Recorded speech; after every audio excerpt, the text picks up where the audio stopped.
রবিবার ঘোষিত হল কালীগঞ্জ উপনির্বাচনের নির্ঘণ্ট। চলতি বছরের ফেব্রুয়ারিতে কালীগঞ্জ বিধানসভার বিধায়ক নাসিরউদ্দিন আহমেদ প্রয়াত হন। ওই আসনে উপভোট হবে আগামী 19 জুন। ভোট গণনা হবে 23 জুন। উল্লেখ্য, রানাঘাটের বিজেপি সাংসদ জগন্নাথ সরকার ভারত পাক যুদ্ধ আবহে কালীগঞ্জ উপনির্বাচন স্থগিত চেয়ে নির্বাচন কমিশনের কাছে আর্জি জানিয়েছিলেন। 2021-এর কালীগঞ্জে জয়ী হয় তৃণমূল। 53.35% ভোট পায় জোড়াফুল শিবির। তৃণমূল প্রার্থী নাসিরউদ্দিন আহমেদ 1,11,696টি ভোট পান। বিজেপি প্রার্থী পান 64,709টি ভোট।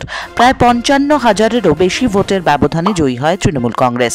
2024-এর লোকসভা ভোটেও কালীগঞ্জ আসনে এগিয়ে ছিল তৃণমূল কংগ্রেস। বিজেপির চেয়ে প্রায় 31,000 ভোটে এগিয়ে ছিল তৃণমূল। 2025-এর মার্চে বাংলা জুড়ে জনমত সমীক্ষা করেছিল দৃষ্টিভঙ্গি।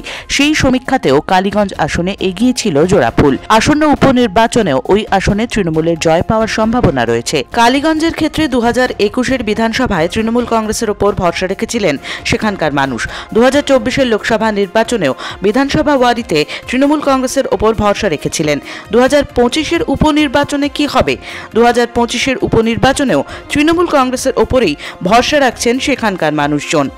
তৃণমূল জয়ী হলে আগামী বছর বিধানসভা ভোটের আগে তা বিজেপির জন্য বড় ধাক্কা হতে চলেছে।